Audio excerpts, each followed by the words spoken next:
Okay అండి, అందరికీ నమస్కారం. ఈరోజు 20వ రోజు సోపానాలు. మరి ఈరోజు ప్రశ్న ఏంటో చూద్దామా?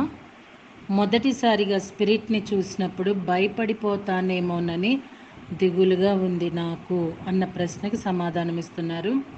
ఆత్మలు సాధారణంగా ప్రేమ జీవులు. మీ అమ్మమ్మ బతికుండగా మీకు ఆమె పట్ల ప్రేమ ఉన్నట్లయితే, భయం లేకపోయినట్లయితే, ఆమె చనిపోయిన తర్వాత ఆమెను ప్రేమమూర్తి అయిన ఆత్మగా చూడడానికి భయపడతాం ఎందుకు? బతికున్నప్పుడు ఎలా కనబడేదో చనిపోయిన తర్వాత కూడా తరచూ అలాగే కనపడుతుంది. మిమ్మల్ని చూసి చిరునవ్వు నవ్వుతుంది. మానసికంగా మీకు ప్రేమ సందేశాన్ని పంపుతూ ఇందులో భయపడటానికి ఏమీ లేదు కదా. పైగా ఇది మనసుకు భరోసానిస్తుంది కదా. ఆమె అలా కనపడుతోందంటే దగ్గరలో ఉన్న ఆత్మతలంలో ఆమె ఇంకా ఉన్నట్లేనన్న విషయాన్ని ఇది రుజువు చేస్తోంది కదా.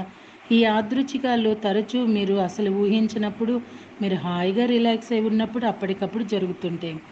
ఏదేమైనా మీరు స్పృహతో ఉండి మొదటిసారిగా ఏ ఆత్మతోనైనా మాట్లాడాలంటే దానికి అవసరమైన విధానాలను నేర్చుకోవటం చాలా అవసరం. ముఖ్యంగా మీ వ్యక్తిగత రక్షణ గురించి మీరు తెలుసుకోవాలి. అనుభవజ్ఞుడైన మీడియం నుంచి కానీ లేక దివ్య దృష్టి గల వ్యక్తి నుంచి కానీ నేర్చుకుంటే మంచిది. ఎందుకంటే వ్యతిరేక ధ్రువం ఉన్నట్లు జీవితంలో ప్రతి దానిలో చీకటి వెలుగులు, మంచి చెడ్డలు, స్త్రీ పురుషులు అంటూ పరస్పర వ్యతిరేకాలు ఉన్నట్లు 4వ పరిధి ఎనర్జీలో కూడా నెగిటివ్ ఎనర్జీలు ఉంటాయి. అవి మిమ్మల్ని భయపెట్టవచ్చు. వాళ్ళు మీకు భద్రత ఉన్నట్లు భ్రమ కల్పించి తర్వాత మిమ్మల్ని భయపెట్టడమో లేక తప్పుడుగా ప్రవర్తించడమో చేస్తారు. ఇందుకే మేము ఊజా బోర్డులు ఉపయోగించడాన్ని ప్రోత్సహించము. ఊజా బోర్డుల వల్ల సాధారణంగా తప్పుడుగా ప్రవర్తించే నెగిటివ్ ఆత్మలు వస్తుంటాయి. మీరు మాస్టర్ని కానీ మీ సంరక్షక ఏంజల్స్ని కానీ లేదా మీ ప్రజ్ఞాత్మను కానీ సంప్రదించి వాటి నుంచి నేర్చుకోండి.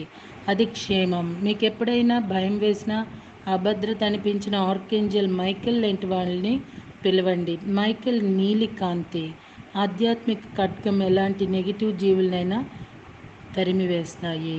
ఓకే మాస్టర్స్, మళ్ళీ రేపటి రోజున మరొక ప్రశ్న జవాబుతో కలుద్దాము. Thank you very much.